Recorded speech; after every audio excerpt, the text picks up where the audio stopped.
नमस्कार दोस्तों, मैं जितेश पुरोहित आप सभी का स्वागत करता हूं अपने यूट्यूब चैनल में। इस वीडियो में हम डिस्कस करने वाले हैं राजस्थान के भौतिक प्रदेश। मैं अच्छे से आप लोगों को चारों भौतिक प्रदेशों के बारे में एक्सप्लेन करूंगा। कोशिश करूंगा आप लोगों को ये अच्छे से समझ में आए व उसी के साथ आप लोगों को ये याद भी हो जाए। हम बात करेंगे राजस्थान के भौतिक प्रदेशों के बारे में। उससे पहले मैं आप लोगों को कुछ बता देना चाहता हूँ। राजस्थान के भूगोल की क्लासेस ज़ीरो लेवल से चल रही है, शुरुआत से चल रही है। अगर आप लोगों ने क्लासेस स्टार्टिंग से नहीं देखी तो आप उसे स्टार्टिंग से देखिए। प्लेलिस्ट बनी हुई है राजस्थान का भूगोल, वहाँ पे आपको चारों की चारों वीडियो मिल जाएगी। ये आज की चौथी वीडियो है जिसमें हम भौतिक प्रदेश के बारे में बात कर रहे हैं। इससे पहले हमने बात की थी राजस्थान की स्थिति, विस्तार तथा जिले व संभागीय व्यवस्था के बारे में पूरी डिटेल में बात की है हम लोगों ने। कोई जिला ऐसा नहीं छोड़ा तथा कोई संभाग नहीं छोड़ा जिसके बारे में हमने कोई डिस्कस नहीं किया हो। तो मैं यही कहना चाहता हूँ आप लोगों को कि आप वह वीडियो भी देखिए ताकि आपकी सब्जेक्ट के थ्रू लिंक लगेगी, सब्जेक्ट से आपकी लिंक लगेगी, क्या पढ़ना है, कैसे पढ़ना है, ये सभी आपको पता चलेगा। फिर हम बात करने वाले हैं आज राजस्थान के भौतिक प्रदेश के बारे में। राजस्थान के भौतिक प्रदेशों में आपको पढ़ना होता है उत्तरी मरुस्थल, मध्य की अरावली तथा पूर्वी का मैदान व दक्षिण का पठार। वर्तमान में राजस्थान के भौतिक प्रदेशों को चार रूप में बांटा गया है, चार भागों में बांटा गया है। लेकिन आपको एक चीज़ याद रखनी है, राजस्थान को सर्वप्रथम वीसी मिश्रा जी ने, नाम आपको याद रखना है, वीसी मिश्रा जी ने 7 भौतिक प्रदेशों में बांटा गया था। कितने भौतिक प्रदेशों में बांटा गया था? 7 भौतिक प्रदेशों में बांटा गया था। आपको ये अच्छे से दिख रहा है तो आप प्लीज़ कमेंट करके लिखिए कि हाँ सब कुछ अच्छे से दिख रहा है। अगर कुछ इश्यू आता है, कोई भी रिकॉर्डिंग में प्रॉब्लम होती है या अच्छे से नहीं दिखता है तो आप प्लीज़ वह भी कमेंट में लिखिए ताकि मैं अगली वीडियो में इस चीज़ को सुधार कर सकूं और वीडियो की क्वालिटी और अच्छे से इंप्रूव कर सकूं। सर्वप्रथम राजस्थान को 7 भौतिक भागों में किसने विभाजित किया था? तो वीसी मिश्रा जी ने इन्हें विभाजित किया था। लेकिन अध्ययन की दृष्टि से और अभी हम वर्तमान में राजस्थान के 4 ही भौतिक प्रदेश पढ़ते हैं और इसका विभाजन सिर्फ 4 ही भौतिक प्रदेशों में रह गया है। अब वह 4 भौतिक प्रदेश कौन कौन से हैं उनके बारे में हम बात कर लेंगे। जैसे सबसे पहले उत्तरी पश्चिमी का मरुस्थल,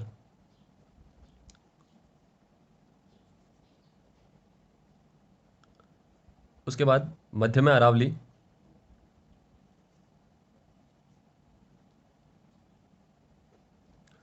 फिर आता है पूर्वी का मैदान और उसके बाद दक्षिण में पठारी भाग, जिसे हम दक्षिणी पर्वतीय इलाका भी कह सकते हैं। यह 4 भौतिक प्रदेश हैं अभी वर्तमान में। अगर आपसे परीक्षा में क्वेश्चन पूछा जाए कि राजस्थान को वर्तमान में कितने भौतिक प्रदेशों में बांटा गया है या फिर कितने भौतिक भागों में बांटा गया है, तो आप लिखोगे 4। उसके द्वारा अगर आपको कोई दूसरा प्रश्न पूछ लिया जाए या फिर आपको कोई नाम पूछ लिया जाए कि निम्नलिखित में से कौन सा नाम असंगत है या कौन से भौतिक प्रदेश में नहीं बांटा गया है, तो आप ये 4 नाम याद कर लीजिए। इसके अलावा कोई भी अगर दूसरा नाम आता है तो आप उसे असंगत टिक करोगे वहाँ पे। अब हम इन सभी के बारे में डिटेल में बात करेंगे। सबसे पहले हम बात करेंगे उत्तरी मरुस्थल के बारे में, उसके बाद अरावली के बारे में और इन दोनों के बारे में भी हम अच्छे से बात करेंगे। और अंत में मैं आपको एक ऐसा चार्ट बना के दूंगा, इन सभी को मर्ज करके दूंगा मैं आप लोगों को। तो आप अगर उस चार्ट को भी याद कर लोगे, आपको एग्जाम के पहले उस चार्ट को एक बार अगर पढ़ लोगे तो 80% अगर कोई क्वेश्चन आता है तो वहीं से निकलेगा। जैसे कि आपको पूछ लेगा जनसंख्या कितनी है इन भागों में, तथा आपको ऐसे पूछ लिया जाएगा कि कितने जिलों में कौन सा भाग आता है, फिर कौन सी मृदा पाई जाती है तथा यहाँ कौन सी जलवायु पाई जाती है। वह सभी मैंने उस चार्ट के माध्यम से आप लोगों को कवर करवाए हैं। तो आप अगर उस चार्ट को भी अच्छे से देख लोगे परीक्षा के एक दिन पहले, तो भी आपके 80% चांस क्वेश्चन वहाँ से आप टिक कर पाओगे, अच्छे से उन्हें क्लियर कर पाओगे। तो हम वो चार्ट को सबसे लास्ट में डिस्कस करेंगे। उसके लिए आप वीडियो पूरी अच्छे से देखिए। पहले आप जो चार्ट बन रहा है वो चार्ट कहाँ से बन रहा है, वो चार्ट का मैंने कहाँ से रिसोर्सेस उठाए हैं, आप उनको पहले अच्छे से पढ़ लीजिए। फिर वो चार्ट आपको समझने में एकदम आसानी हो जाएगी, आप उसे जल्दी से समझ जाओगे। वरना आप अगर डायरेक्ट चार्ट को रटना स्टार्ट कर दोगे तो आप रट तो लोगे लेकिन उसे समझ नहीं पाओगे। यही सबसे बड़ी प्रॉब्लम हो जाएगी, रट जाएगा लेकिन समझ नहीं पाओगे। तो आप पहले उस चीज़ को समझ लीजिए कहाँ से वो चीज़ बनी है, फिर हम उसको याद करना चालू करेंगे। तो वह चार्ट सबसे अंत में मैं आप लोगों को बताऊंगा, जो सिर्फ आपकी रिवीजन के लिए बहुत ही लाभदायक होगा। अब हम बात करते हैं राजस्थान के प्रथम भौतिक प्रदेश के बारे में, जो है अपना उत्तरी पश्चिम का रेतीला मरुस्थल। उत्तरी पश्चिम का रेतीला मरुस्थल, यह रेतीला मरुस्थल 33 सागर का अवशेष है। आप लोगों को सभी सभी को पता है, पृथ्वी पर पहले सिर्फ 2 ही भाग थे, एक था स्थल भाग तथा एक था जल भाग। एक क्या था? एक था स्थल भाग और एक था जल भाग। जल भाग ने यह स्थल भाग को बीच से काट कर 2 अलग भागों में विभाजित कर दिया, 2 अलग लैंड में विभाजित कर दिया। ये बना अंगारा लैंड और ये बना गोंडवाना लैंड। अंगारा लैंड और गोंडवाना लैंड, ऐसे दो भागों में इसे विभाजित किया गया। हमारा भारत गोंडवाना लैंड में ही आता है। और ये जो 33 महासागर है बीच का, ये पूरा जो 33 महासागर है, इसमें कुछ इलाके जब सूख जाते हैं तो यहाँ का रेती जो बच जाती है वह उड़ के अलग अलग भागों में चली जाती है और वहाँ पे मरुस्थल का विस्तार करती है। वो रेती क्या करती है, वहाँ पर मरुस्थल का विस्तार करती है। तो इसीलिए इसको किसका अवशेष माना गया है, 33 महासागर का अवशेष माना गया है। इसका विस्तार, मरुस्थल का विस्तार भारत व पाकिस्तान दो देशों में है। इन्हीं के साथ साथ ये अरब देशों में भी है। अरब देशों से ही ये उड़कर रहती यहाँ तक आती है। बट हम भारत के निवासी हैं तो हमें भारत का भूगोल याद रखना है, इसीलिए हम साथ साथ पाकिस्तान का भी पढ़ रहे हैं। तो आप बस ये दो चीज़ें याद रखिए। अरब देशों से रिलेटेड कोई क्वेश्चन अपने को नहीं पूछा जाता कभी, तो वो आपको याद रखने की कोई ज़रूरत नहीं है। बस आपको याद रखना है इसका विस्तार भारत व पाकिस्तान दो देशों में भी है। एक्स्ट्रा नॉलेज के लिए आप याद रख सकते हो, अरब देशों से यह रेती उड़ के आती है अपने यहाँ पे। अब इसका उपनाम क्या है, रेतीला जो मरुस्थल है इसका उपनाम क्या है, इसका उपनाम है थार का मरुस्थल। इसे कौन सा मरुस्थल कहा जाता है, इसे थार का मरुस्थल भी कहा जाता है। अब मैंने कहा आपको कि ये थार का मरुस्थल दो भागों में, दो देशों में है। कौन सा, भारत तथा पाकिस्तान। तो ये भारत में कितना है, भारत के कितना प्रतिशत भाग में है, तो ये मरुस्थल भारत में लगभग 62% क्षेत्र में फैला हुआ है। कितने इसमें फैला हुआ है, 62% क्षेत्र में फैला हुआ है। भारत में इसे क्या कहा जाता है, भारत में इसका नाम क्या दिया जाता है, भारत में इसे कहा जाता है रेगिस्तान। भारत में से क्या कहा जाता है, रेगिस्तान कहा जाता है। और उसी के साथ साथ ये पाकिस्तान में कितना है, पाकिस्तान में यह है 38% भाग में। पाकिस्तान में कितना है, ये 38% भाग में है। और आपको इसका नाम याद रखना है, पाकिस्तान में इसे किस नाम से जाना जाता है, तो पाकिस्तान में इसे चेलिस्तान के नाम से जाना जाता है। पाकिस्तान में इसे किस नाम से जाना जाता है, पाकिस्तान में इसे चेलिस्तान के नाम से जाना जाता है। आपको ये दोनों नाम याद रखने हैं। भारत में इसे रेगिस्तान के नाम से जाना जाता है और पाकिस्तान में इसे चेलिस्तान के नाम से जाना जाता है। ये थी एक बेसिक इंट्रोडक्शन इसके बारे में। अब हम आगे बात करेंगे। आपको एक नोट लगाना है, आपके पास एक नोट लिखनी है कि इसरो की एक रिपोर्ट आई थी। इसरो की रिपोर्ट के अनुसार मरुस्थल राजस्थान में लगभग 67% भाग में फैल चुका है। राजस्थान में ये कितने प्रतिशत भाग में फैल चुका है, 67% भाग में फैल चुका है। जबकि ये राजस्थान में कितने भाग में स्थित है, तो यह मरुस्थल राजस्थान में लगभग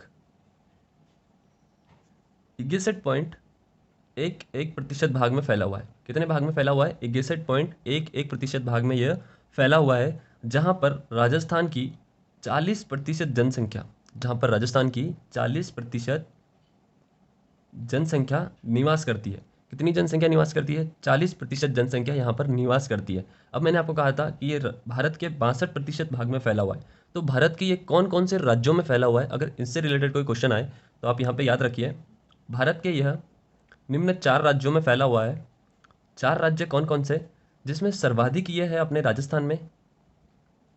सर्वाधिक कहाँ फैला हुआ है, ये अपने राजस्थान में। उसके बाद ये फैला है गुजरात में। उसके बाद पंजाब में भी ये फैला हुआ है। और अंत में आपको याद रखना है हरियाणा। ये हरियाणा में ज़्यादा तौर पे नहीं फैला है, बट यहाँ फैल रहा है ये धीरे धीरे, इसलिए यहाँ पे न्यूनतम है लेकिन बढ़ने के चांसेस है इसके। सर्वाधिक कहाँ फैला हुआ है, अपने राजस्थान में। राजस्थान में 61.11% भाग में ये फैला हुआ है। गुजरात में है, फिर पंजाब में है और फिर हरियाणा में है। अगर आपको क्वेश्चन पूछा जाए कि भारत में मरुस्थल सबसे ज़्यादा कहाँ फैला हुआ है, तो आप टिक करोगे राजस्थान को। सबसे न्यूनतम कहाँ फैला हुआ है, तो आप टिक करोगे हरियाणा को। और ये दूसरे स्थान पर है, ये तीसरे स्थान पे। यह मैंने अवरोही क्रम से लिखा दिए, सबसे ज़्यादा से लेके सबसे कम तक। कितने राज्यों में है, निम्न 4 राज्यों में ही ये फैला हुआ है। आपको ये चीज़ें भी इनके साथ साथ याद रखनी ही पड़ेगी। पढ़ तो सभी रहे हैं दोस्तों, पढ़ तो सभी रहे हैं, लेकिन आपको उसी पढ़ाई से कुछ और क्लूज़ निकालने पड़ेंगे, कुछ और चीज़ें लिंक करनी पड़ेगी, ताकि आप उन सभी को पीछे छोड़ के थोड़ा अच्छे से पढ़ सको और अपना स्थान ग्रहण कर सको या फिर फिक्स कर सको अपना स्थान। तो आपको अपनी पढ़ाई के कुछ जो तौर तरीके हैं उनमें ही चेंजेस करना पड़ेगा। अगर किसी को देख के आप चेंज करोगे तो वो सक्सेस नहीं हो पाएगा, उसमें आपको कुछ मज़ा नहीं आएगा। खुद के स्टाइल से करो, खुद के दिल से करो, जो भी करना है आपको, वो आपको अच्छे समय तथा अच्छी चीज़ों के लिए प्रेरित करेगा। फिर हम बात कर रहे थे इसरो के बारे में। इसरो ने कहा था कि यह राजस्थान के लगभग 67% भाग में फैल चुका है। यहाँ से बहुत सारे क्वेश्चन निकलते हैं दोस्तों कि यूनेस्को के हिसाब से ये कितने भाग में फैल चुका है, तो यूनेस्को के हिसाब से ये 67 भाग में फैल चुका है तथा ये सामान्यतः कितने भाग में है, तो ये सामान्यतः 61.11% भाग में फैला हुआ है। मरुस्थल में राजस्थान की कितनी जनसंख्या निवास करती है, तो 40% जनसंख्या मरुस्थल में निवास करती है। कहाँ की? अपने राजस्थान की। अब ये कितने जिलों में फैला हुआ है, इसके बारे में भी अगर हम बात करें तो ये राजस्थान के लगभग 12 जिलों में फैला हुआ है। कितने जिलों में फैला हुआ है? 12 जिलों में फैला हुआ है। मरुस्थल ऐसा कहा जाता है कि पश्चिमी साइड में फैला हुआ है, पर आपको याद रखना है राजस्थान के पश्चिम में टोटल 13 जिले हैं। टोटल कितने जिले हैं राजस्थान के पश्चिम में? 13 जिले हैं। अब ये 12 जिलों में तो फैला हुआ है, हम ऐसा मानते हैं कि ये पश्चिम में फैला हुआ है, लेकिन हमें कह रहे हैं कि ये 12 जिलों में ही फैला हुआ है, तो वो एक जिला कौन सा छूट गया? कभी कभी ये भी पूछ लिया जाता है कि निम्न में से पश्चिमी जिला कौन सा है जहां पर मरुस्थल नहीं है। आप प्रश्न को याद रखना, प्रश्न को आप चाहो तो नोट कर सकते हो कि पश्चिम के 13 जिलों में से वह एक जिला कौन सा है जिसमें मरुस्थल नहीं है, तो वह जिला है अपना सिरोही जिला। कौन सा जिला है? वह है सिरोही जिला। सिरोही जिला मैं यहां लिखता हूं, इसमें मरुस्थल नहीं है। मरुस्थल नहीं है। आपको ये चीज फिट कर लेनी है दिमाग में कि पश्चिम में राजस्थान के 13 जिले हैं तथा 13 जिलों में से 12 जिलों में क्या फैला हुआ है? रेगिस्तान फैला हुआ है, मरुस्थल फैला हुआ है, लेकिन यह निम्न एक जिला ऐसा छूटता है, सिरोही जिला। कौन सा जिला? सिरोही जिला ऐसा छूटता है जिसमें मरुस्थल नहीं है, और यह सिरोही जिला आता है अरावली की पर्वतमाला में। किस में आता है? यह अरावली की पर्वतमाला में यह जिला काउंट किया जाता है। तो आपको ये चीज़ बहुत ही इंपॉर्टेंट तरीके से याद रखनी ही होगी, अपने पास इसे नोट कर लीजिए। अगर आप नोट नहीं कर रहे हो तो मेरा ये मानना है कि आप कम से कम स्क्रीनशॉट तो भी अपने पास रखो, ताकि जब भी आपको फ्री टाइम मिले या फिर आप फ्री हो तो इसे देख के एक बार अपने माइंड में इसे रिवाइज कर सको। तो आप पहले इसका स्क्रीनशॉट ले लीजिए, फिर हम बात करेंगे मरुस्थल के अध्ययन के बारे में। मरुस्थल को अध्ययन की दृष्टि से कैसे पढ़े जाता है उसके बारे में हम बात करेंगे। यह था पूरा मरुस्थल का बेसिक, या आप इसे कह सकते हो जनरल इंट्रोडक्शन भी ये था मरुस्थल का। जनरल इंट्रोडक्शन आपको कैसे याद करना है उसकी मैं आपको एक छोटी सी ट्रिक बता देता हूँ, उसका फ्लो मैं आपको बता देता हूँ। सबसे पहले यह 33 महासागर में फैला हुआ है तथा भारत पाकिस्तान में भी है। भारत में ये 62% भाग में फैला हुआ है जहाँ इसे रेगिस्तान कहा जाता है। उसी के साथ साथ ये पाकिस्तान में 38% भाग में फैला है जहाँ इसे चलिस्तान कहा जाता है। भारत में सबसे ज़्यादा कहाँ है? राजस्थान, उसके बाद गुजरात, उसके बाद पंजाब, उसके बाद हरियाणा। चारों एकदम फ्लो में आपको याद रखना है। राजस्थान, गुजरात, पंजाब, हरियाणा। राजस्थान, गुजरात, पंजाब, हरियाणा। सर्वाधिक पूछा जाएगा राजस्थान, सबसे कम पूछा जाएगा हरियाणा। उसके बाद इसरो की एक रिपोर्ट आई थी। इसरो की रिपोर्ट के अनुसार यह राजस्थान में लगभग 67% भाग में फैल चुका है, जबकि यह राजस्थान में कितना है? 61.11% भाग में ही फैला हुआ है तथा यह इसमें राजस्थान की 40% जनसंख्या निवास करती है। उसी के साथ साथ आपको एक बहुत ही इंपॉर्टेंट फैक्ट याद रखना है कि यह राजस्थान के पश्चिम में 12 जिलों में फैला हुआ है तथा राजस्थान के पश्चिम में टोटल 13 जिले हैं। उनमें से एक जो जिला है, एक जिला सिरोही जिला, यह मरुस्थल में ना आते हुए अरावली में गिना जाता है। इसीलिए एकमात्र पश्चिमी जिला सिरोही जिला जो मरुस्थल में नहीं आता है। यह थी आपको 2 मिनट में याद करने की टेक्निक, छोटी सी मरुस्थल का बेसिक याद करने की। उसके बाद हम मरुस्थल को डिटेल में पढ़ेंगे, तो आप पहले स्क्रीनशॉट ले लीजिए। आई थिंक आपने स्क्रीनशॉट ले लिया होगा। आप अगर अभी तक चैनल पर नए हो, वीडियो को अगर आप अच्छे से देख रहे हो, आपको अगर समझ में आ रहा है, हेल्प हो रही है, तो प्लीज़ चैनल को सब्सक्राइब करना, वीडियो को लाइक करना, और जितना हो सके अपने दोस्तों में व्हाट्सअप पे, टेलीग्राम, जो भी सोशल मीडिया के सोर्सेस होते हैं, आप उसे वहाँ पर शेयर करते चलिए, ताकि आपके ही जैसे और भी आपके दोस्त लोग जुड़ सके और उनका भी फ़ायदा हो और आपको भी अच्छा मटेरियल मिले। आप जितना लाइक एंड शेयर करोगे उतना ही मेरा भी हौसला, या फिर मुझे भी और ज़्यादा वीडियोस बनाने की इच्छा, या फिर जो भी ऐसे कहते हैं कि मुझे भी बूस्टअप मिलेगा, मुझे भी अच्छा लगेगा कि यार वीडियो पसंद कर रहे हैं लोग, वीडियो को लाइक कर रहे हैं, तो मैं भी और ज़्यादा वीडियो बनाऊंगा और अच्छा मटेरियल बनाऊंगा। इसके साथ साथ और भी कोई दूसरे सब्जेक्ट्स अगर होते हैं या फिर किसी दूसरे से मुझे अगर आप लोगों को वीडियो प्रोवाइड करनी पड़ी तो वह भी मैं करूँगा।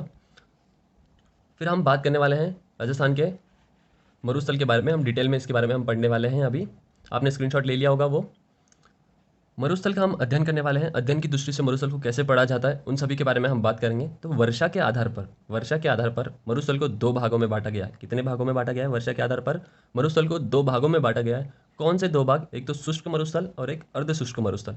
दोनों भाग आपको याद रखना है, शुष्क मरुस्थल, अर्ध शुष्क मरुस्थल। शुष्क मरुस्थल किसे कहा जाता है और अर्ध मरुस्थल किसे कहा जाता है, इन दोनों की भी आप डेफिनेशन सुन लीजिए। शुष्क मरुस्थल उसे कहा जाता है जहां 25 सेंटीमीटर से कम की वर्षा होती है। जहां कितना सेंटीमीटर? 25 सेंटीमीटर से भी कम की वर्षा होती है उसे शुष्क मरुस्थल कहा जाता है। इसमें अपने 3 जिले आते हैं, जैसलमेर, बाड़मेर और उसी के साथ साथ बीकानेर। यहाँ वर्षा बहुत ही कम होती है तथा सबसे ज़्यादा कम वर्षा कहाँ होती है? जैसलमेर के कौन सा गांव है आप, वो गांव मुझे नाम आप कमेंट बॉक्स में बताओ। जैसलमेर के कौन से स्थान में सबसे कम वर्षा होती है, जहां वर्षा का एक दिन माना जाता है, एक दिन भी वर्षा नहीं होती, जहां 0 दिन होती है? आप मुझे वो नाम बताओ कमेंट बॉक्स में। उसके बाद अर्धशुष्क मरुस्थल किसे कहा जाता है? जहां 25 सेंटीमीटर से 50 सेंटीमीटर के अंदर की वर्षा होती है। 25 सेंटीमीटर से 50 सेंटीमीटर के अंदर की वर्षा होती है। आप ऐसा मत समझना कि मुझे याद नहीं है, मुझे तो याद है, बस आप लोग अपना नॉलेज भी चेक करिए कि आपको याद है या नहीं है। इसलिए आप कमेंट बॉक्स में मुझे बताइए, इसके ऊपर मैं अगली वीडियो में आपको बता दूंगा इसका आंसर क्या है क्या नहीं है। अब ये जो 2 भाग बांटे गए हैं मरुस्थल को, एक तो शुष्क मरुस्थल और एक अर्धशुष्क मरुस्थल। अब इन भागों को भी अलग अलग भागों में बांटा गया है। जैसे शुष्क मरुस्थल को 2 भागों में विभाजित किया गया है, एक तो बालू का स्तूप युक्त प्रदेश तथा वहीं बालू स्तूप मुक्त प्रदेश। युक्त और मुक्त, आपको ये दोनों चीज़ें याद रखनी है, ये नाम जल्दी से याद नहीं होता है। बालू स्तूप युक्त प्रदेश और बालू स्तूप मुक्त प्रदेश। युक्त और मुक्त आपको याद रखना है। इसमें कुछ छोटा सा चेंज करना है, ये जो मैंने परसेंटेज लिखा है, ये परसेंटेज इसका है और ये वाला परसेंटेज इसका है। ये मेरे से थोड़ी सी गलती हो गई थी लिखने में, मैंने इसको खाड़ा खोड़ नहीं किया क्योंकि फिर अच्छा नहीं लगता, इसलिए मैंने इसको वैसे ही रहने दिया। बट ये चीज़ मेरे को याद थी तो मैंने आपको बता दी। 58% भाग में फैला हुआ है बालू का युक्त प्रदेश और 41% भाग में फैला हुआ है बालू का मुक्त प्रदेश। हम इन दोनों के बारे में अच्छे से डिटेल में बात करेंगे, तो आप प्लीज़ साथ बने रहिए, पूरी वीडियो को अच्छे से देखिए, नोट्स अपने भी बना लीजिए। फिर उसके बाद अर्धशुष्क मरुस्थल को भी, जहां 25 से 50 सेंटीमीटर की वर्षा होती है, इसे निम्न 4 भागों में विभाजित किया गया है। 4 भाग कौन से? एक घग्गर का मैदानी प्रदेश, उसके बाद शेखावाटी का अंतर्प्रवाही प्रदेश, उसके बाद नागौर उच्च भूमि तथा लूणी बेसिन का भाग। आपको ये चारों भाग में अच्छे से कवर करवा दूंगा, कोई भी क्वेश्चन ऐसा नहीं होगा जो यहाँ से छूटेगा आप लोगों का। तो वीडियो को लाइक करिए, चैनल को शेयर करिए, और अगर आपने अपने दोस्त में अगर इसे शेयर नहीं किया है तो सबसे पहले इसे शेयर ज़रूर करिए। तो अब हम इन दोनों के बारे में अच्छे से बात करते हैं। आपको स्क्रीनशॉट अगर लेना है तो आप स्क्रीनशॉट ले लीजिए। वर्षा के आधार पर 2 भागों में बांटा गया है, शुष्क मरुस्थल, अर्धशुष्क मरुस्थल। शुष्क मरुस्थल की डेफिनेशन क्या होती है? जहां 25 सेंटीमीटर से भी कम की वर्षा होती है। जहां 25 सेंटीमीटर से भी कम की वर्षा होती है उसे कहा जाता है शुष्क मरुस्थल। और अर्धशुष्क मरुस्थल क्या होता है? जहां 25 से 50 सेंटीमीटर की वर्षा होती है। जहां 25 से 50 सेंटीमीटर की वर्षा होती है उसे कहा जाता है अर्धशुष्क मरुस्थल। अब इन दोनों को भी 2-2 भागों में बांटा गया था तथा अर्धशुष्क मरुस्थल को 4 भागों में बांटा गया है। अब हम इनके बारे में डिटेल से पढ़ेंगे, तो आप स्क्रीनशॉट ले लीजिए। आई थिंक आपने स्क्रीनशॉट कलेक्ट कर लिया होगा, अभी तक का आपको सभी अच्छे से समझा होगा।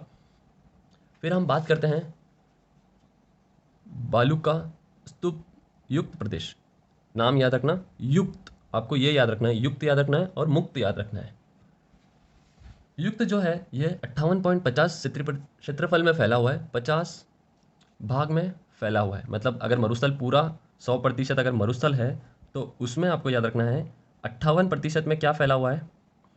बालू युक्त। और 41.50 में क्या फैला हुआ है? बालू का मुक्त प्रदेश। ठीक है, आपको ये दोनों चीज़ें याद होगी अच्छे से। उसके बाद हम बात करने वाले हैं जो ये युक्त प्रदेश है, इसको भी अब अलग अलग तरीके से देखा जाता है, अलग अलग भाग में इसे भी बांटा जाता है। तो वो कौन से भाग है, कैसे है, उन सभी के बारे में हम बात करेंगे।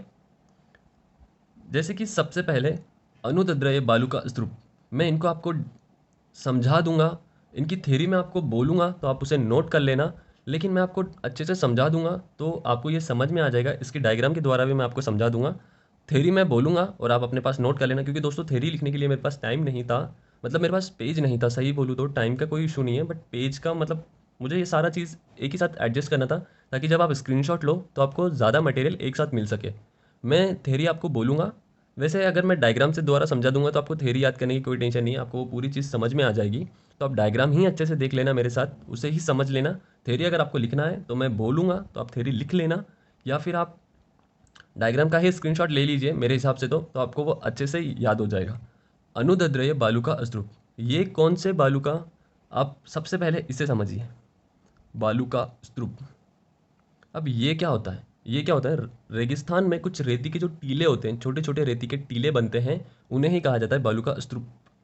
रेती के टीले बनते हैं, मतलब प्रकार के इस प्रकार के रेती के कुछ छोटे मोटे टीले बनते हैं, उन्हें ही क्या कहा जाता है? बालू का स्तूप प्रदेश कहा जाता है। अब हम इनके बारे में बात करते हैं। जैसे कि अनुदैर्ध्य का है, क्या कहा है? अनुदैर्ध्य सबसे पहले कहा है अनुदद्रव्य टीले कौन से होते हैं, बालू का स्तूप कैसे होते हैं? यह टीले जो हवा के समांतर बनते हैं, यह टीले, यह क्या है, अपनी हवा है, हवा के समांतर बनने वाले टीले, हवा के समांतर बनने वाले टीले, इन्हें क्या कहा जाता है? अनुदद्रव्य बालू का स्तूप कहा जाता है। इन्हें क्या कहा जाता है? अनुदद्रव्य बालू का स्तूप कहा जाता है। इन्हें हम कैसे याद करेंगे? अगर इसकी थ्योरी आपको चाहिए तो थ्योरी आप अपने पास नोट करिए। हवा की दिशा में समांतर बनने वाले बालू का स्तूप को अनुदद्रव्य बालू का स्तूप कहा जाता है। क्या कहा जाता है? अनुदद्रव्य बालू का स्तूप कहा जाता है। हवा के समांतर बनने वाले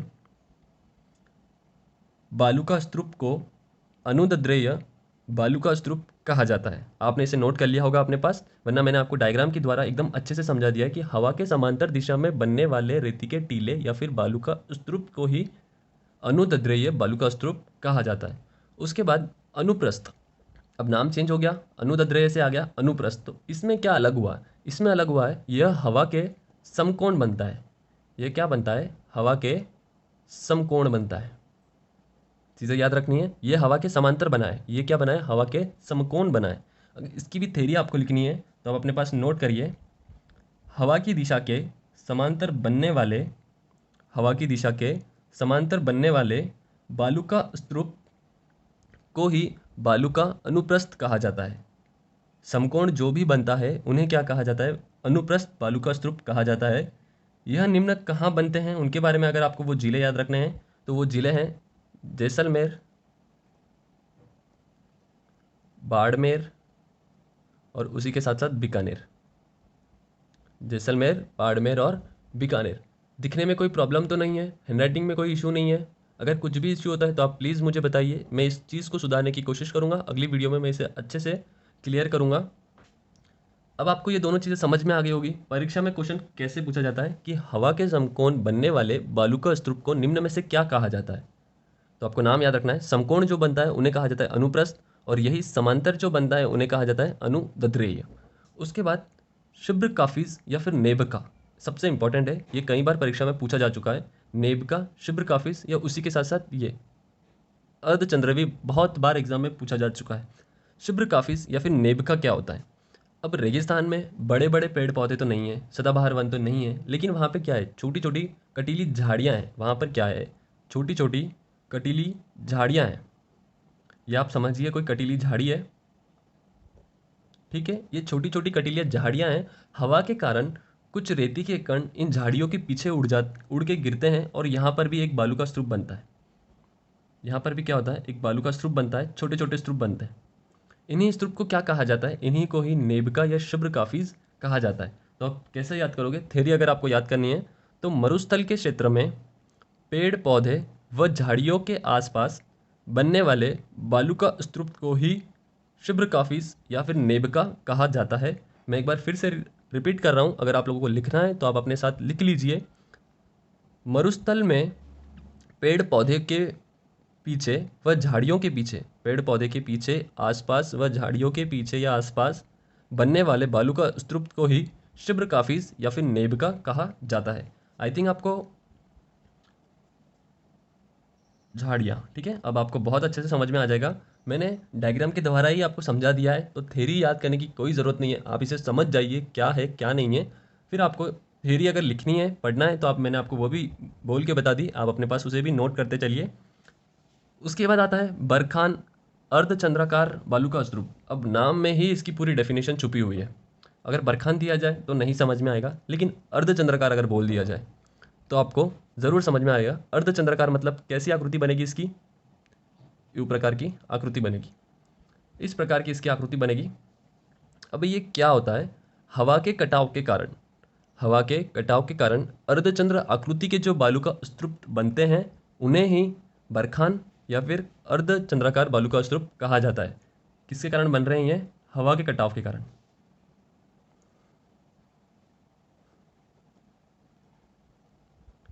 हवा के कटाव के कारण अर्धचंद्राकार आकृति के बनने वाले बालू को स्तूप को ही बरखान या फिर अर्धचंद्राकार बालू का स्तूप कहा जाता है। उसके बाद हम बात करेंगे ठाट के बारे में। ठाट क्या होता है? अब हमने सभी देख लिया, वहाँ पे रेतीले टीले बने हुए हैं, बालू का स्तूप बने हुए हैं। अब ठाट मतलब क्या होता है?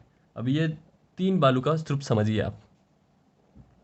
अब ये बालू का स्तूप हैं, इनकी ऊंचाई अच्छी खासी ऊंचाई है, ये अच्छी खासी ऊंचे पे स्थित है, तथा इनका जो ये क्षेत्र रहेगा बीच वाला या नीचे का क्षेत्र, ये जो क्षेत्र है इसे क्या कहा जाता है? इसे ही ठाट कहा जाता है। इसे क्या कहा जाता है? इसे ही ठाट कहा जाता है।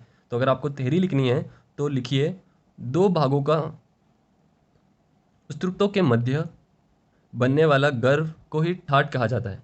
आप इसे अपने भाषा में लिखिए कि 2 बालू का स्तूपों के मध्य का जो स्थान होता है, मध्य का जो क्षेत्र होता है, उसे ही ठाट कहा जाता है। उसी के साथ साथ हमें याद रखना है डोल मतलब क्या होता है। अब जो मैंने आपको ये ऊपरी भाग बताया, ऊपरी भाग को अगर हम ऐसे बताएं, ऐसे, तो इसे क्या कहते हैं? इसे ही डोल कहा जाता है। इसे क्या कहा जाता है? इसे ही डोल कहा जाता है। थ्योरी लिखिए, लंबाई में स्थित बालू का स्तूप को ही स्थानीय भाषा में डोल कहा जाता है। जो लंबाई में स्थित है, किसमें? लंबाई में, लंबाई में स्थित बालू का स्तूप को ही स्थानीय भाषा में क्या कहा जाएगा? डोल कहा जाएगा। उसके बाद तल्ली या मरहो। तल्ली या मरहो का कैसा होता है कि इसकी आकृति बनती है बेसिन नुमा। इसकी आकृति कैसी बनती है? बेसिन नुमा आकृति बनती है। इसे ही क्या कहा जाता है? तल्ली या मरहो कहा जाता है। थ्योरी आप अपने पास नोट करिए। मरुस्थलीय क्षेत्र में हवा के द्वारा, किसके द्वारा बन रहा है ये? हवा के द्वारा, हवा के द्वारा बनने वाले बेसिन नुमा भाग को ही तल्ली या मरहो कहा जाता है। क्या कहा जाता है? तल्ली या मरहो इसे कहा जाता है, बेसिन नुमा भाग को। ये थी कुछ बेसिक इन्फॉर्मेशन बालू का युक्त प्रदेश के बारे में, जो कितने भाग में फैला हुआ है? 58.50% भाग में फैला हुआ है। उसके बाद हम बात करेंगे बालू का मुक्त प्रदेश के बारे में, जो फैला हुआ है 41.50%। कितने भाग में फैला हुआ है? 41.50% भाग में फैला हुआ है। यह कैसा है? यहाँ पर रेत नहीं है, यहाँ पर पत्थर है तथा चट्टानी भाग है। यहाँ पर पत्थर है, पथरीले भाग है, पर्वत है, इसलिए यहाँ बालू का स्तूप बिल्कुल नहीं बनेंगे। इसीलिए इसे कौन सा मरुस्थल कहा जाता है? इसलिए इसे पथरीला मरुस्थल कहा जाता है। इसीलिए इसे कौन सा मरुस्थल कहा जाता है? पथरीला मरुस्थल कहा जाता है। यह अरावली के पश्चिम में स्थित है। कहाँ स्थित है? अरावली के पश्चिम में स्थित है। शिखर, नागौर, पाली, जालोर का पर्वतीय क्षेत्र, जिसे हम हमदा भी कहते हैं। आपको एक चीज़ याद रखनी है, यहाँ पे आप नोट लगाइए अपने पास। पहला आता है इर्ग, दूसरा आता है हमदा, और तीसरा जो अपना आता है वह है रेग। अब इर्ग मतलब क्या होता है? इर्ग मतलब रेतीला मरुस्थल। इर्ग मतलब कौन सा मरुस्थल? रेतीला मरुस्थल। ये पूरे के पूरे 12 के 12 जिलों में पाया जाता है। कितने जिलों में पाया जाता है? ये 12 के 12 जिलों में पाया जाता है। लेकिन हमदा, हमादा मतलब क्या होता है? यह पथरीला मरुस्थल होता है। कौन सा मरुस्थल होता है? पथरीला मरुस्थल। अब ये पथरीला मरुस्थल हो गया। और रेग मतलब क्या होता है? मिश्रित मरुस्थल। मिश्रित मरुस्थल। रेत मतलब क्या होता है? मिश्रित मरुस्थल, जहाँ रेत भी पाई जाएगी और पथरीले इलाके भी पाए जाएंगे। ये थी तीनों चीज़ें। आपको मरुस्थल, अगर हमादा के साथ साथ ये वर्ड आया, इसलिए मैंने आपको ये तीनों चीज़ें भी डिफाइन कर दी कि इग्र मतलब क्या होता है? रेतीला मरुस्थल। उसी के साथ साथ हमादा मतलब क्या होता है? पथरीला मरुस्थल। तथा रेग मतलब क्या होता है? मिश्रित मरुस्थल। अब ये पथरीला मरुस्थल जो था, ये कहाँ कहाँ है? शिखर, नागौर, पाली, जालोर, इसके आसपास के क्षेत्र में जो पहाड़ियाँ, पर्वत इलाके स्थित हैं, उसे ही हमादा क्षेत्र कहा जाता है, या फिर हमादा मरुस्थल भी उसे ही कहा जाता है। ये था बेसिक इंट्रोडक्शन बालू का स्तूप तथा बालू का युक्त के बारे में। उसके बाद में हम पढ़ने वाले हैं अर्ध शुष्क मरुस्थल। यह था अपना शुष्क मरुस्थल, जहाँ वर्षा 0% से भी 0 से लेके 25 सेंटीमीटर तक की होती है। आप चाहो तो इसका स्क्रीनशॉट ले सकते हो अपने पास। आई थिंक आप लोगों ने इसका स्क्रीनशॉट ले लिया होगा। अब हम बात करेंगे अर्ध शुष्क मरुस्थल के बारे में। अब हम किसके बारे में बात करेंगे? अर्ध शुष्क मरुस्थल के बारे में बात करेंगे। अर्ध शुष्क मरुस्थल, जिसको हमने देखा था 4 भागों में विभाजित किया गया है। कितने भागों में विभाजित किया गया है? 4 भागों में इसे विभाजित किया गया है। 4 भाग कौन कौन से? एक तो घग्गर का मैदान, दूसरा था हमारा शेखावटी क्षेत्र, उसी के साथ साथ हमारा था नागौर की उच्च भूमि, तथा उसके साथ था हमारा लूणी बेसिन। अब हम इन चारों के बारे में अच्छे से डिटेल में बात करते हैं। वीडियो पे अगर आप नए हो, चैनल के साथ अगर आप नए जुड़ रहे हो, तो प्लीज़ चैनल को सब्सक्राइब कर लेना। पास बने हुए बेल आइकन को भी ज़रूर प्रेस करना। अपने दोस्तों में भी इसे शेयर करना, ताकि आपके साथ साथ नोट्स उनकी भी बनती चले और वो भी अपने नोट्स को अच्छे से प्रिपेयर करें और पढ़ाई की तरफ ज़्यादा ध्यान दें। घग्गर नदी का मैदान या फिर घग्गर का मैदान आपको याद रखना है। ये किस में आता है? अर्ध शुष्क क्षेत्र में आता है। आप सभी को पता है घग्गर नदी राजस्थान की अंतर्प्रवाह की सबसे बड़ी नदी है। अंतर्प्रवाह की सबसे बड़ी नदी है। जब हम नदियों के बारे में डिस्कस करेंगे तब मैं आपको बहुत ही अच्छे से समझा दूंगा इस नदी के बारे में, घग्गर नदी के बारे में। लेकिन अभी आप याद रखिए, घग्गर नदी हिमाचल प्रदेश से निकलती है। हिमाचल प्रदेश, वहाँ से इस नदी का उद्गम होता है और ये राजस्थान के हनुमानगढ़ जिले में प्रवाहित होती है। कौन से जिले में बहती है ये? राजस्थान के हनुमानगढ़ जिले में ये बहती है। अंत प्रवाह की सबसे लंबी नदी है ये राजस्थान की। अब ये हनुमानगढ़ में बहती है। उसके साथ साथ आपको याद रखना है, अगर आपको क्वेश्चन पूछा जाए कि ये हनुमानगढ़ में तो बहती है, चलो ठीक है मान लिया हनुमानगढ़ में बहती है, लेकिन ये हनुमानगढ़ में कहाँ से प्रवेश करती है? इंपॉर्टेंट नोट लगाइए आप अपने पास। घग्गर नदी राजस्थान में कहाँ से प्रवेश करती है? घग्गर नदी का प्रवेश, तो आपको बात याद रखनी है, यह नदी हनुमानगढ़ के तिब्बी तहसील से, कौन सी तहसील से? तिब्बी तहसील से प्रवेश करती है। सभी को आपको बात याद रखनी है, यह तिब्बी तहसील से प्रवेश करती है हनुमानगढ़ जिले के। सामान्यतः यह नदी हनुमानगढ़ जिले के भटनेर में जाकर विलुप्त हो जाती है। कहाँ जाकर विलुप्त होती है? भटनेर में जाकर विलुप्त हो जाती है। बट कभी कभी इसमें जल का प्रभाव बढ़ जाता है या कभी कभी इसमें बाढ़ आ जाती है, तो ये गंगानगर होती हुई पाकिस्तान के फोर्ट अब्बास तक चली जाती है। कहाँ तक चली जाती है? पाकिस्तान के फोर्ट अब्बास तक भी चली जाती है। वहाँ इसे नाम दिया जाता है हकरा।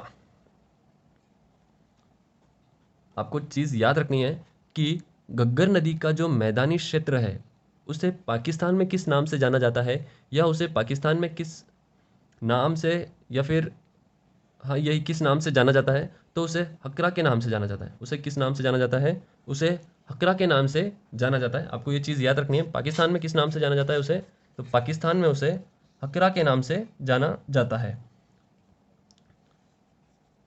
उद्गम भी आपको पता चल गया, उद्गम होता है हिमाचल प्रदेश से और उसके बाद यह राजस्थान के हनुमानगढ़ जिले में प्रवाहित होती है तथा हनुमानगढ़ में कहाँ से प्रवेश करती है? तिब्बी तहसील से आपको प्रवेश करती है। यह चीज़ याद रखनी ही पड़ेगी।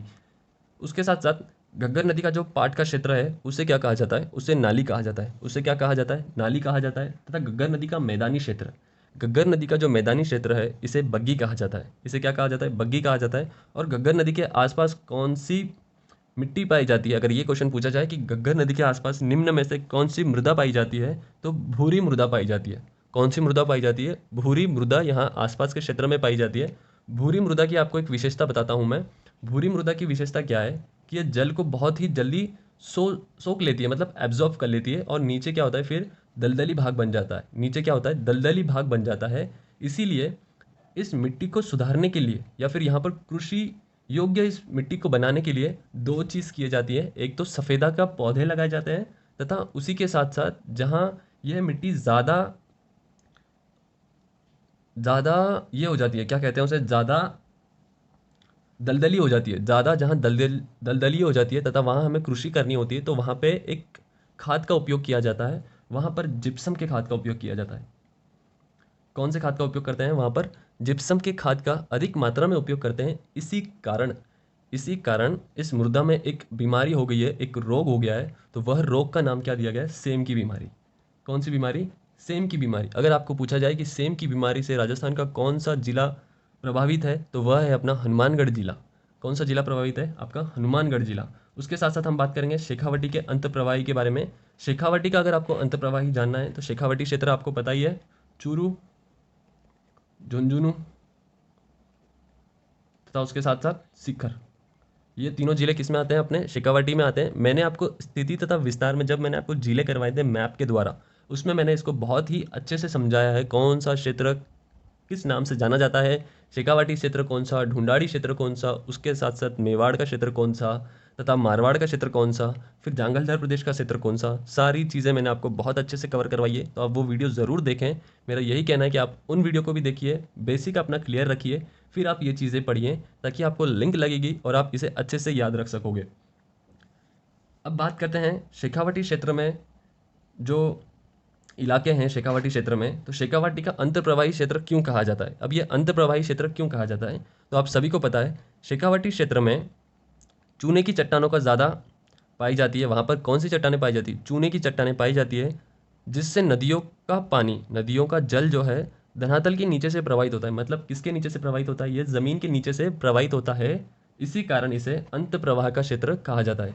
क्यों कहा जाता है अंत प्रवाह का क्षेत्र? तो चूने की चट्टानें अधिक स्थित होने के कारण इसे, यहाँ की जो नदियाँ हैं वह धरातल के नीचे से प्रवाहित होती है, इसीलिए इसे अंत प्रवाह का क्षेत्र कहा जाता है। और यहाँ पर पाए जाने वाले कुएँ, यहाँ पर पाए जाने वाले कुएँ, हम तो क्या कहते हैं, सिर्फ कुआं कह देते हैं कि कुआं है, ये है, लेकिन शेखावटी क्षेत्र में पाए जाने वाले कुओं को क्या कहा जाता है? जोहड़ कहा जाता है। क्या कहा जाता है? जोहड़ कहा जाता है। समझिए, ये है अपना कुआं, इसे तो नाम दे दिया गया जोहड़, लेकिन इसका जो ये अंतिम हिस्सा है या फिर सबसे गहरा भाग है, इसे किस नाम से जाना जाता है? तो इसे यहाँ पर चाबी के नाम से जाना जाता है। कौन सी नाम से जाना जाता है? तो चाबी के नाम से इसे वहाँ पर जाना जाता है। तथा यहीं पर घास के जो मैदान है, इन्हें बीड़ कहा जाता है। घास के मैदान जो है यहाँ पर, इन्हें क्या कहा जाता है? बीड़ कहा जाता है, बीड़ो कहा जाता है। आप सभी को याद है, राजस्थान जो जो राजस्थान में रहते हैं, तो बीड़ो मतलब क्या होता है? आपनो बीड़ो, समझ गए आप लोग? तो मैं हिंदी का ही प्रयोग कर रहा हूँ, राजस्थान का प्रयोग मैं अभी नहीं कर रहा हूँ। फिर बाद में जैसे जैसे अपने साथ लोग जुड़ते जाएंगे, अगर डिमांड आएगी तो मैं अच्छे से आप लोग को राजस्थानी में भी मैं समझा सकता हूँ यही सारी चीज़ें। तो आप पहले सिर्फ हिंदी में समझिए आप, फिर हम बाद में सोचेंगे इस सभी के बारे में। तो शेखावाटी क्षेत्र में जो कुएँ हैं उन्हें क्या कहा जाता है? चाबी कहा, उन्हें जोहड़ कहा जाता है। तथा उनके जो सबसे निचला जो भाग है, सबसे गहरा भाग है, उसे क्या कहा जाता है? चाबी कहा जाता है। अब ये हो गए शेखावाटी क्षेत्र। इसी के साथ साथ आप याद रखिए, मेवाड़ के कुओं को, मेवाड़ के कुओं को क्या कहा जाता है? सेजा कहा जाता है। क्या कहा जाता है? सेजा कहा जाता है। तथा इसी के साथ एक कुआं है, ढूंढाड़ का कुआं, ढूंढाड़ के कुएं। ढूंढाड़ के कुओं को क्या कहा जाता है? बेरा कहा जाता है। क्या कहा जाता है? बेरा कहा जाता है। ढूंढाड़ के कुओं को क्या कहा जाता है? बेरा कहा जाता है। आपको ये सारी चीज़ें याद हो गई होगी। मेवाड़ के कुओं को क्या कहा जाता है? सेजा कहा जाता है। मेवाड़ के कुओं को क्या कहा जाता है? सेजा कहा जाता है। तथा ढूंढाड़ के कुओं को बेरा कहा जाता है। और शेखावाटी में जो कुएं पाए जाते हैं, इन्हें जोहड़ कहा जाता है। शेखावाटी के कुओं को क्या कहा जाता है? जोहड़ कहा जाता है। और जोहड़ का सबसे जो निचला भाग होता है, इसे कहा जाता है चाबी। तो दोस्तों, ये थी आज की वीडियो आप लोगों के लिए। इसके साथ अब हमारा बचा हुआ है शेखावाटी क्षेत्र के बाद नागौर उच्च भूमि। नागौर उच्च भूमि में आपको याद रखना है, नागौर उच्च भूमि, नागौर उच्च भूमि के आसपास का क्षेत्र जो है, वहाँ पर नमक सबसे ज़्यादा पाया जाता है। क्या पाया जाता है वहाँ पर नागौर उच्च भूमि में? नागौर में नमक अधिक पाया जाता है। यहीं पर दो तीन झीलें हैं, जैसे डीडवाना, कुंचामण, ये सारी झीलें यहीं पर स्थित है। सांबर इसी के पास स्थित है। तो ये सारी चीज़ें नागौर में पाई जाती है, इसीलिए वहाँ पर नमक की बहुत ज़्यादा मात्रा हो चुकी है। इसीलिए वहाँ पर एक रोग होते चला है उन लोगों में, जिस रोग का नाम है फ्लोरोसिस। जिस रोग का नाम क्या है? फ्लोरोसिस। फ्लोरोसिस रोग। इसी रोग को हम हिंदी में क्या कहते हैं? कुबड़, कुबड़ रोग। इस रोग को क्या कहते हैं? कुबड़ रोग कहा जाता है। तो आपको एक क्वेश्चन पूछा जाता है कि राजस्थान में कुबड़ पट्टी कौन सी है? कुबड़ पट्टी कौन सी है? तो आपको कुबड़ पट्टी के लिए लगाना है नागौर व अजमेर। नागौर और अजमेर का जो क्षेत्र है, जो उनकी बॉर्डर है, जो उनका क्षेत्र है, यहाँ नागौर और यहाँ अजमेर, तो ये जो क्षेत्र है, यहाँ सबसे ज़्यादा पाए जाते हैं कुबड़ पट्टी से ग्रस्त लोग। कुबड़ लोग पाए जाते हैं। पीठ में ये रोग होता है, कुबड़ निकलता है, तो इससे ही कुबड़ पट्टी कहा जाता है वहाँ के स्थानीय भाषा में। तो ये कुबड़ पट्टी सर्वाधिक कहाँ है? तो ये नागौर और अजमेर में है। दोस्तों, ये थी आज की वीडियो। कल की वीडियो में हम बात करेंगे अरावली के बारे में, तथा मरुस्थल से कोई क्वेश्चन छूटता है तो उनके बारे में हम क्वेश्चन रिलेटेड भी वहाँ से बात कर लेंगे। तो अगर आपको वीडियो अच्छी लगी है तो आपको बस एक ही काम करना है, चैनल को पहले सब्सक्राइब करिए, फिर लाइक करिए वीडियो को। देन इसके साथ साथ आप अपने दोस्तों में भी शेयर करिए, ताकि वह भी लोग देख सकें तथा हमारे साथ और ज़्यादा लोग जुड़ सकें। मैं आपको भूगोल बहुत ही अच्छे तरीके से कवर करवाने की कोशिश कर रहा हूँ, तथा इसी के साथ साथ मैं कोशिश कर रहा हूँ आप लोगों को भूगोल का मैप, जो राजस्थान का मैप है, वो अच्छे से याद करवा सकूँ। तो आप इसे अच्छे से देखिए, अपने नोट्स मेरे साथ बनाते चलिए, तथा आप इनका स्क्रीनशॉट लेते चलिए। तो जैसे जैसे होता है मैं आपको और वीडियो के माध्यम से अच्छे से कवर करवाऊंगा। कल हम बात करेंगे अरावली के बारे में। तो ये था आज का अपना मरुस्थल के बारे में जानकारी। इसके बाद भी एक दो टॉपिक छूटते हैं मरुस्थल में, जैसे लाटी सीरीज़ हो गया और प्लाया हो गया, प्लाया की झीलें, वो हम कल डिस्कस करेंगे। आज की वीडियो ये बहुत हो गई है। 50 मिनट तक जा रही है, इसीलिए मुझे वीडियो रोकनी पड़ेगी। अब हम कल की वीडियो में इसके आगे के पार्ट और अरावली के बारे में हम कल डिस्कस करेंगे। आप चैनल को ज्वाइन करिए और इसे जितना हो सके अपने दोस्तों में भी शेयर करिए। Thank you so much. जय हिंद, जय भारत।